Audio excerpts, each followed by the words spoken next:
Shabana Mahmood, the Great Blue Hope? Mahmood cometh. Since her appointment in September, voices within the fringe Blue Labour group have been championing the new Home Secretary, Shabana Mahmood. The group has recently seen more prominence owing to the promotion of Morgan McSweeney and the forming of a small caucus of 4 to 7 rather untrustworthy Labour MPs. So far, their supposed influence over Starmer has resulted in lip service alone, as the flip-flopping PM tries to be everything to everyone. The Island of Strangers speech seemed to be a turning point, but was pedalled back after receiving progressive flack. The new supposed turning point is the quest to tighten the asylum system and border controls with Mahmood's Danish model.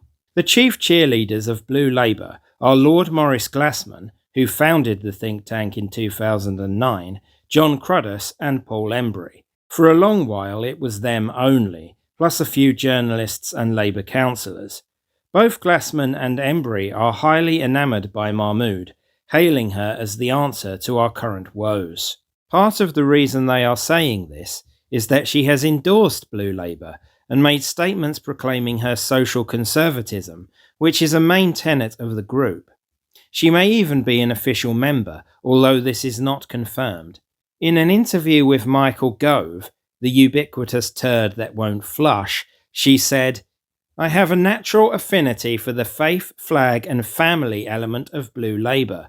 Blue Labour is a group of people that call for more communitarian politics, a recognition of our rights and responsibilities to each other.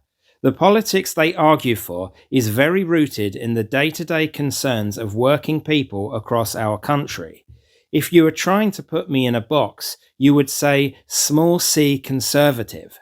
Yes, Glassman and Embry believe, it is Mahmood that will reverse Labour's slide into social progressivism. She represents a non-racist firmness towards the immigration issue, you see. She's pro-immigration, but not too pro-immigration. I have a certain amount of time for both men, especially Embry, who is one of the few influential people to occasionally repost my page on X. Embry is a bit off with economics, believing in modern monetary theory, but never mind. Glassman can be a bit forthright on the Ukraine issue. At an event I heard him refer to Farage as a Putin appeaser, which he repeated on Times Radio. His Ukraine bombast could be explained by the fact his grandfather was a Ukrainian Jew oppressed by Russia. Nonetheless, Glassman makes a lot of good points in general. But why, despite everything, Glassman and Embry persist in supporting the Labour Party is a mystery. Perhaps they see it as the only viable vehicle for getting their ideas into fruition. I see it as a dead end. So are the pair right about Mahmood? Many doubt her patriotic or socially conservative credentials because she is a practicing Muslim. However, that does not necessarily mean she can't be patriotic or socially conservative. Indeed, it is her Muslim faith that has led her to opposing assisted dying, and criticising aspects of the radical trans agenda. She has proposed chemical castration of sex offenders, something which caused a stir some time ago. Mahmood identifies herself with David Blunkett, he of the hostile environment for illegal immigrants. This term was coined by Labour's Liam Byrne in 2007, but Blunkett got the ball rolling as Home Secretary a few years before that. Mahmood labels Blunkett a communitarian as well.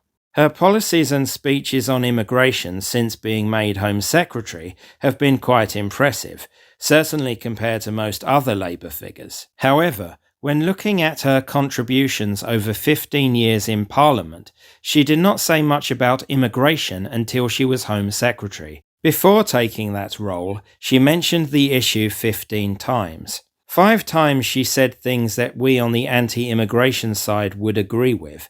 7 times it was some neutral procedural remark. On 3 occasions she said something that we would hate. These include asserting integration was a stick with which to beat the minority communities of Britain and bemoaning Donald Trump's Muslim ban, which wasn't a Muslim ban. She also demanded a deportation flight to Jamaica be stopped until a review was conducted. The latter, of course, was a position shared by Starmer and dozens of Labour MPs. The flight's cancellation resulted in criminals getting released, 7 of whom reoffended with violence or drugs offences.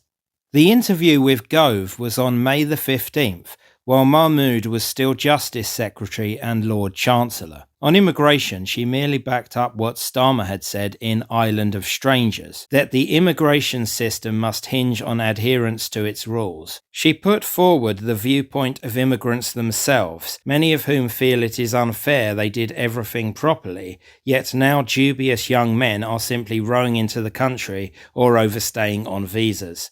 That's a very fair point, and accurate, but note it is not framed from the perspective of the native British.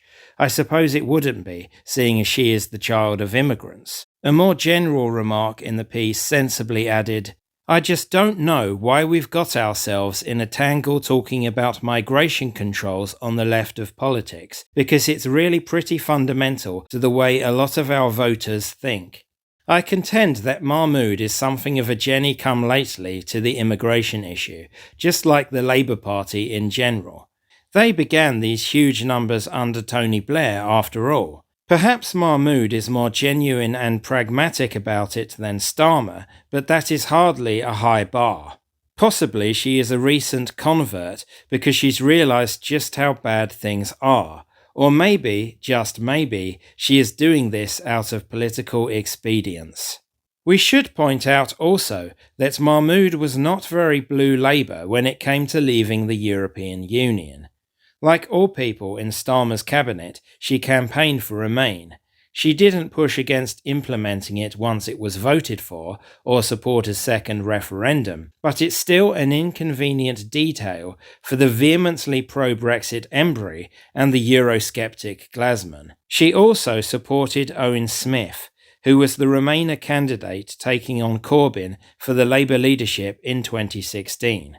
As well as being socially conservative, Blue Labour is concerned with rolling back the economic liberalism which has increased with globalisation. Glasman calls it procedural liberalism. The group's support of Brexit was part of this. There is nothing to suggest Mahmood is on board with removing economic liberalism or reversing globalisation. Her support for the EU says otherwise.